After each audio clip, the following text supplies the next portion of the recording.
Los motores de corriente continua o DC se usan con frecuencia donde la energía proviene de baterías.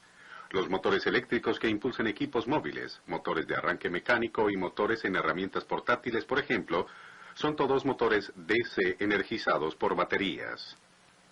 Los motores DC también tienen una ventaja cuando un par de arranque alto y un control exacto de velocidad son necesarios, como en los winches. Los dispositivos modernos de estado sólido permiten rectificar la corriente alterna a corriente continua en forma sencilla y barata. Y por eso los motores DC pueden usarse casi donde quiera. Vimos en la lección 1 que cualquier eje de un motor gira y ejerce torsión porque los polos del rotor son atraídos y repelidos por los polos del estator. En un motor DC el estator se le conoce como el campo.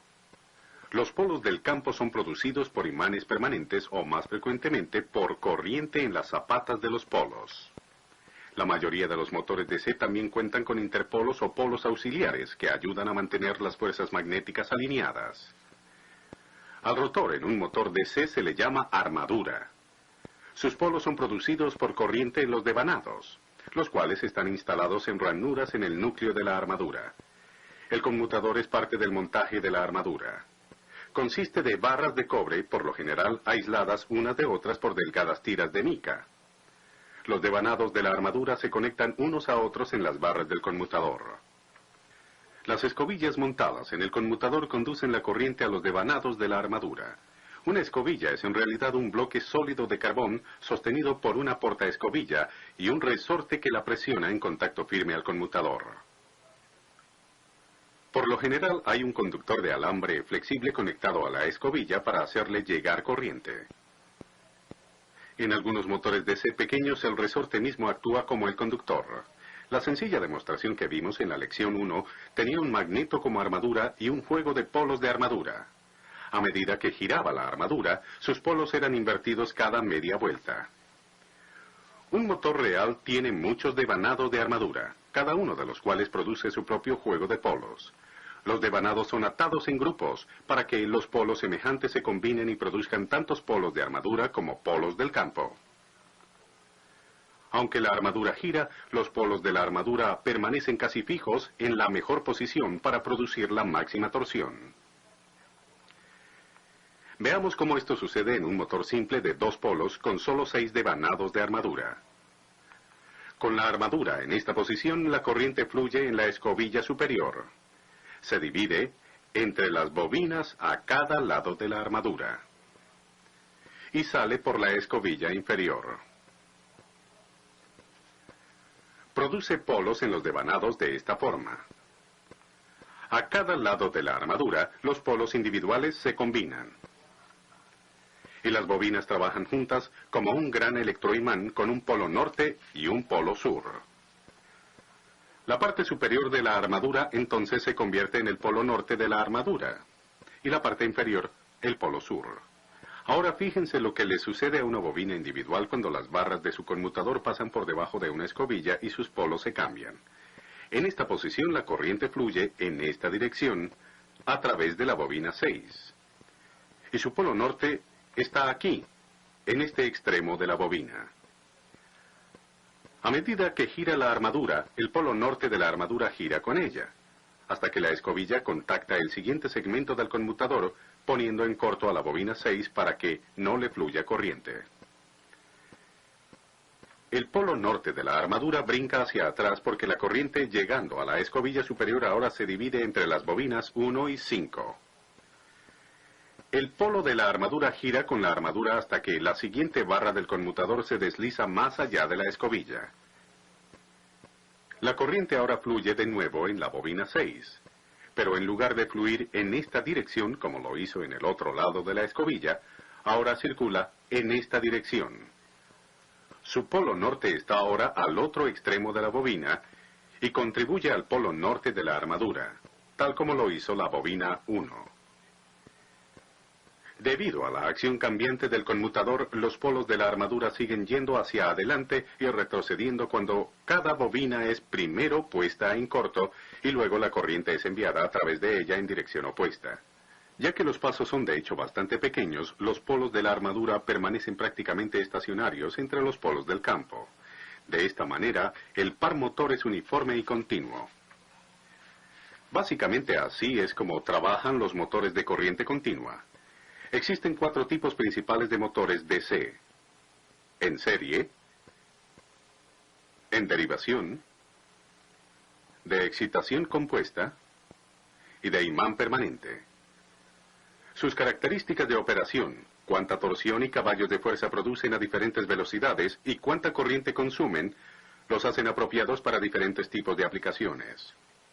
Para entender por qué se comportan en forma diferente, necesitamos mirar más de cerca la relación entre torsión, corriente y velocidad en un motor DC. Vimos en la lección 1 que la torsión que ejerce un motor depende de la fuerza de sus campos magnéticos, y estos, en turno, dependen de la corriente que atraviesa las bobinas del motor. Mientras mayor sea la corriente en las bobinas, mayor es la torsión. Ahora veamos por qué en un motor DC tanto la corriente como la torsión disminuyen cuando el motor acelera y aumentan cuando desacelera. La relación entre corriente, torsión y velocidad es más fácil de explicar en términos de la fuerza contraelectromotriz. Esta fuerza es un voltaje contrario generado en las bobinas de la armadura cada vez que ésta gira en el campo magnético producido por los imanes del campo. Si recuerdan su electricidad básica, saben que un voltaje es inducido en cualquier bobina que se mueve de tal forma que corta las líneas de flujo. Así, cuando gira la armadura, voltaje es inducido en sus bobinas. Los voltajes individuales se suman a una fuerza contraelectromotriz que, sin embargo, se opone o sustrae del voltaje aplicado. Ahora, de acuerdo con la ley de Ohm, corriente equivale a voltaje dividido por resistencia. La resistencia es la resistencia de las bobinas, las escobillas, el conmutador y cualquier otra cosa por la que fluye la corriente. Pero el voltaje efectivo que empuja corriente a través de la armadura es igual al voltaje aplicado o de la fuente menos la fuerza contraelectromotriz. De esta forma, la corriente a través de la armadura de un motor DC será el voltaje aplicado menos la fuerza contraelectromotriz dividido por la resistencia de la armadura. Ahora, este es el punto importante. La fuerza contraelectromotriz no es constante. Varía de acuerdo con la velocidad de la armadura. Al arrancar, antes de que la armadura empiece a girar, no existe fuerza contraelectromotriz porque las bobinas de la armadura no están cortando las líneas de flujo del campo. El voltaje aplicado empuja la corriente a través de la armadura y por tanto la corriente de esta es muy alta. A medida que aumenta la velocidad de la armadura, sin embargo, la fuerza contraelectromotriz incrementa y reduce el voltaje efectivo en la armadura. La corriente hacia la armadura disminuye. Por tanto, mientras más rápido gire la armadura, menos corriente consume el motor. La velocidad del motor y la corriente también son influenciadas por la fuerza de los imanes del campo. Si disminuimos la corriente en las bobinas del campo, las bobinas de la armadura cortarán menos líneas de flujo, y la fuerza contraelectromotriz inducida disminuirá. Al revés también es cierto. Si aumentamos la corriente en las bobinas del campo, la fuerza contraelectromotriz aumentará. Estos principios básicos de operación de motores DC son importantes para entender los 4 tipos de motores DC. Debido a que cada uno es enrollado en diferente forma, la corriente, la torsión y las características de velocidad de cada uno son muy distintas. En un motor en serie, la armadura y las bobinas del campo están conectadas en serie y la misma corriente pasa a través de ambas. Veamos qué efecto tiene la fuerza contraelectromotriz en las características del motor. Como en todo motor DC, no existe fuerza contraelectromotriz al arrancar y la corriente a través de la armadura es alta. Esta misma corriente alta también fluye en las bobinas del campo.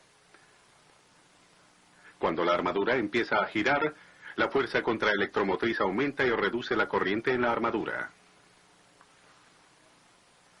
Pero como el campo está atado en serie con la armadura, la corriente en las bobinas del campo es también reducida. Ambos de estos efectos reducen la torsión. Por tanto, la torsión ejercida por un motor en serie cae rápidamente al comienzo, aunque la curva se endereza a velocidades normales de operación. A pesar de que la torsión cae rápidamente, los motores en serie producen una torsión excepcionalmente alta al arrancar y a velocidades bajas. De hecho, se usan cuando se requiere de alta torsión en el arranque. Como la fuerza contraelectromotriz limitará la corriente del campo cuando el motor alcanza velocidad, las bobinas del campo pueden ser enrolladas con alambre grueso de baja resistencia, como los de la armadura. Como resultado, la resistencia total de las bobinas de la armadura y las bobinas del campo en serie es muy baja. Al arrancar y a baja velocidad, antes de que aumente la fuerza contraelectromotriz, la corriente tanto en el campo como en la armadura es muy alta y produce un par motor alto. Una desventaja notable de los motores en serie es que carecen de una velocidad sin carga estable. Cuando a un motor se le alivia su carga, este tiende a acelerar. En motores que no son en serie, esta tendencia es opuesta por el rápido aumento de la fuerza contraelectromotriz y la resultante caída en la corriente del motor. La fuerza contraelectromotriz también aumenta en los motores DC en serie, disminuyendo la corriente del motor. Pero debido a que el campo está en serie con la armadura, la corriente decreciente en el campo tiende a oponerse a la fuerza electromotriz en aumento. Como resultado, la corriente neta del motor no cae lo suficientemente rápido para desacelerar el motor y por tanto continúa acelerando. Cualquier motor, si gira demasiado rápido, será destruido por sus fuerzas centrífugas. La armadura literalmente volará en pedazos o explotará. Los motores en serie pequeños por lo general tienen suficiente fricción de las escobillas y cojinetes para prevenir esto, pero los motores en serie grandes, como los de un montacargas, deben estar conectados directamente a la carga por medio de engranajes. No se usan embragues o clutches. Correas tampoco son usadas con motores en serie, ya que pueden romperse o zafarse y dejar que el motor cobre sobre velocidad. En un motor conectado en derivación, las bobinas del campo están conectadas en paralelo, en vez de en serie con la armadura. Como resultado, la corriente en ellos no es afectada por la fuerza contraelectromotriz. Así, la corriente del campo es independiente de la velocidad del motor y provee un flujo del campo casi constante. Ya que la fuerza contraelectromotriz no limita la corriente de las bobinas del campo, las bobinas necesitan tener una resistencia considerable. Estas son enrolladas con muchas vueltas de alambre fino. Debido a que el alambre fino transporta una corriente constante y bastante baja, el par de arranque de un motor en derivación es mucho menor que el de un motor en serie. Pero como la corriente del campo permanece constante a medida que la velocidad del motor aumenta, la torsión no cae tan rápidamente como en un motor en serie. Otra ventaja de un motor en derivación es que una vez alcanza la velocidad normal de operación, tiene buena regulación de velocidad. Esto significa que la velocidad no cambia mucho si cambia la carga. Este motor en particular, por ejemplo, produce momento torsional normal a 2500 revoluciones por minuto. Si se dobla la carga de tal forma que produzca el doble de la torsión, solo desacelerará a 2300 revoluciones por minuto. Un típico motor en serie desaceleraría mucho más bajo las mismas condiciones. Los motores en derivación también tienen una velocidad superior o sin carga fija. Y no se desbocarán porque el campo se mantiene constante a medida que aumenta la velocidad de la armadura. Los motores DC industriales grandes a menudo son de devanado compuesto. Esto significa que tienen ambas, bobinas en serie y en derivación enrolladas en los mismos núcleos del campo. Cada grupo de bobinas contribuye al flujo del campo. Los motores de excitación compuesta por lo general combinan algunas de las mejores características de los motores en derivación y en serie. Su torsión de arranque es más alta que la de un motor en derivación. Sin embargo, su regulación de velocidad es casi tan buena como la de este y tiene una velocidad sin carga estable. Existen varias formas diferentes de interconectar las bobinas en serie y en derivación en un motor de excitación compuesta. Cada uno produce características operacionales del motor ligeramente diferentes. El grado de combinación, o sea, la proporción de la fuerza total del campo suministrada por las bobinas en serie y en derivación, también afecta el comportamiento del motor. Los motores de imán permanente no poseen devanados del campo. Los imanes permanentes suplen un campo magnético constante. Los imanes del campo y los devanados de la armadura usualmente están proporcionados de tal modo que la curva de torsión es casi una línea recta desde baja velocidad hasta velocidad sin carga. Una curva de torsión como esta significa que el motor produce caballos de fuerza casi constante, no importa su velocidad. Muchas máquinas de enrollado de carretes funcionan mejor con este tipo de curva de torsión. Ahora, como mencionamos al comienzo, una de las principales ventajas de los motores DC es un control preciso y relativamente fácil de velocidad y torsión. Para entender cómo puede cambiar la velocidad y la torsión de un motor DC, observemos un motor funcionando a una velocidad constante. El motor está produciendo justo la torsión necesaria para hacer girar la carga a esa velocidad. El par motor y el par de carga son iguales, o balanceados uno con otro. La fuerza contraelectromotriz también está balanceada con el voltaje de suministro a un nivel constante. El voltaje efectivo produce justo la corriente suficiente para que el motor produzca la torsión que necesita para hacer girar la carga. ¿Qué sucedería si alteramos el balance de alguna manera? Supongamos que disminuimos el voltaje sobre la armadura. El voltaje efectivo de la armadura cae. La corriente de la armadura y el par motor también decrecen. El motor ya no está produciendo la suficiente torsión para impulsar la carga, y el eje va más despacio. Esto disminuye la fuerza contraelectromotriz. Como resultado, el voltaje efectivo aumenta lo mismo que la corriente de la armadura, hasta que el motor produce la suficiente torsión para impulsar la carga a la velocidad reducida. La situación de nuevo es estable, pero el motor está marchando más despacio. Pero, ¿qué pasa si ajustamos el voltaje del campo? Supongamos que lo reducimos. La corriente a través de las bobinas del campo decrecerá, reduciendo la fuerza del campo magnético. Puesto que las bobinas de la armadura están cortando menos líneas de flujo, la fuerza contraelectromotriz caerá. Más corriente fluirá en la armadura y el motor acelerará la velocidad hasta que la fuerza contraelectromotriz se eleve de nuevo y el par motor sea suficiente para impulsar la carga a la velocidad más alta. Así es como trabaja un regulador de motor DC, o cambia el voltaje hacia la armadura o hacia el campo. Aumentar el voltaje de la armadura o disminuir el voltaje del campo acelerará el motor. Para desacelerarlo, un regulador de motor disminuye el voltaje de la armadura o aumenta el voltaje hacia el campo. La primera función de la mayoría de los reguladores de motores DC es la de iniciar el motor. La mayoría de motores DC por encima de 1 o 2 caballos se deben arrancar a un voltaje reducido porque, como vimos, la resistencia del motor es muy baja. Si el voltaje pleno de la línea fuera súbitamente conectado, la corriente de entrada sería mayor de lo que la fuente pudiera suministrar. Por ello, los reguladores proveen un voltaje que aumenta en forma gradual o por etapas, a medida que el motor cobra velocidad. Algunos reguladores de motores DC también permiten que el motor se use como freno. En realidad, incluso sin un regulador, la mayoría de motores DC limitarán la velocidad de una carga que trata de girar más a prisa que la velocidad sin carga del motor. Una carga de este tipo es llamada carga de desbocamiento. Lo que sucede cuando una carga se desboca es que la fuerza contraelectromotriz inducida en la armadura se eleva por encima del voltaje de suministro. Entonces, en vez de recibir corriente de la fuente, el motor se convierte en un generador y empuja la corriente de vuelta hacia la fuente. Cuando la corriente reversa, se invierten los polos de la armadura y se invierte la torsión. Aunque el eje continúa girando en la misma dirección, las fuerzas magnéticas en el motor están tratando de hacerlo girar en la dirección contraria. De este modo, el par motor trabaja contra la carga desbocada, limitando su velocidad. Ahora, si desconectamos la fuente de voltaje de la armadura, el efecto frenador del motor será intensificado.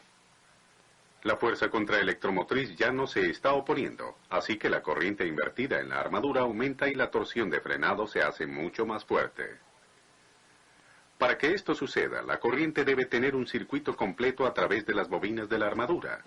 De tal forma, cuando se acciona el interruptor de freno, el regulador del motor conecta los resistores en paralelo con los terminales de la armadura al mismo tiempo que apaga la fuente de voltaje. Como la fuerza contraelectromotriz disminuye a medida de que cae la velocidad de la armadura, la corriente y la torsión de frenado desacelerarán a medida que el motor desacelere. A cero velocidad no habrá frenado, así que el eje no será detenido. Los frenos mecánicos a menudo se engranan cuando el motor alcanza una velocidad baja para completar el frenado. Invertir un motor DC es muy simple. Invierta la corriente, bien sea en las bobinas del campo o en las de la armadura. Cuando se invierten los polos magnéticos, el par motor se invierte. En la práctica, los motores DC casi siempre son invertidos, reversando la corriente de la armadura. Una de las razones para esto tiene que ver con una parte del motor que aún no hemos visto: los interpolos o devanados de conmutación. Estos son polos instalados entre los polos principales del campo y enrollados con alambre grueso en serie con la armadura. La mayoría de motores en derivación, de excitación compuesta y de imán permanente por encima de medio caballo los tienen.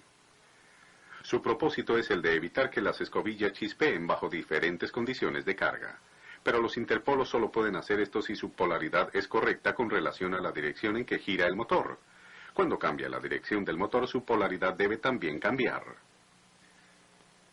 Puesto que los interpolos están instalados en serie con las bobinas de la armadura, invertir las conexiones del campo invertirá el motor, pero no los interpolos, y las escobillas chispearán fuertemente. Cuando usted está conectando un motor para operación invertida, recuerde cambiar las líneas de la armadura, no las del campo. Bueno, hemos visto las partes principales de un motor DC. Sabemos de sus funciones y de cómo están interconectados en los 4 tipos principales de motor. Si usted mantiene en mente los puntos básicos acerca de cómo trabajan las escobillas y el conmutador para cambiar la corriente en las bobinas de la armadura, y de cómo la fuerza contraelectromotriz afecta la velocidad del motor y sus características de torsión, usted será capaz de entender por qué un motor DC se comporta como tal. En programas futuros de esta serie discutiremos las especificaciones de motores, su instalación, mantenimiento e investigación de averías.